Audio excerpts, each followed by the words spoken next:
without further ado, I'd like to introduce you to your new Prince of Persia. That's him on the right. And his lovely accomplice, Elika. I think it I'm going to start talking today about Elika. I've said a lot about her in the past. I talked about her at Ubi Days and in some previews in the past. But now you get to see her in action. I said that Elika never gets in the way. And you see she doesn't get in the way. I said she never dies. She never falls behind. You can see she's always on your tail. And I said that she is there to make you, the player, feel cool. She is there to support the prince. The prince is an action hero. He's already a pretty powerful prince. She's also there to help save the prince if he dies. The prince is already a pretty powerful action hero, but by collaborating with Elika, he's able to just go that much further. She saves him if he dies. She helps point the way through the world to make sure he doesn't get lost. You'll see that in a couple of minutes. She helps him go further, go faster, and just make sure that what was already a pretty fantastic action hero is now that much cooler. So Prince of Persia is no longer a linear game. We've taken the player out of the linear Prince of Persia experience that you saw from the past trilogy into a world where they are in charge. They get to decide where they want to go. Now, Tama, if you can just look around a little bit here and show them the left, show them the right, show them back, show them forward. Those are all possible paths for the player to take. And depending on the path that you take, gameplay is going to evolve differently, and the story is going to evolve differently. So no two players are going to have exactly the same gameplay experience, and hopefully it will lend itself very well to replayability. Now, for the sake of this demo, we followed a certain path, but before we could complete it, we are interrupted by the hunter, which leads me into the third point, combat.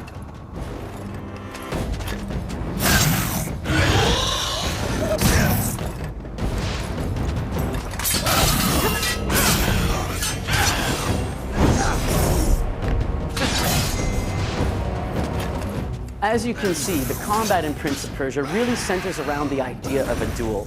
It's you and it's Elika facing off against one enemy who's every bit as strong, every bit as capable as the combined power of you and Elika.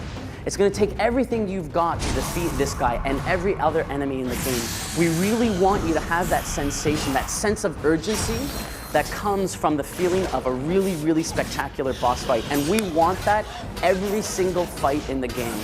We want the camera really close, so you get those really cool dramatic shots. We want to make sure that you and Elika have the opportunity for some spectacular, collaborative, acrobatic combat against this enemy. And choosing to do this dual-type fight has allowed us to do exactly that. Now, Tama, obviously being the designer of this system, is very good and managed to make short work of our friend the hunter, and he's run away. Acrobatic flow is very important in Prince of Persia. In the previous trilogy, if you were a very talented player, a hardcore player, if you will, you were able to pull off some incredible acrobatic sequences. But if you're a more casual player, shall we say, perhaps just getting used to the Prince of Persia franchise, there was a lot of stop and go. Jump, die. Jump, wall run, die. Jump, wall run, pull, die. And that's not really the rhythm that we want.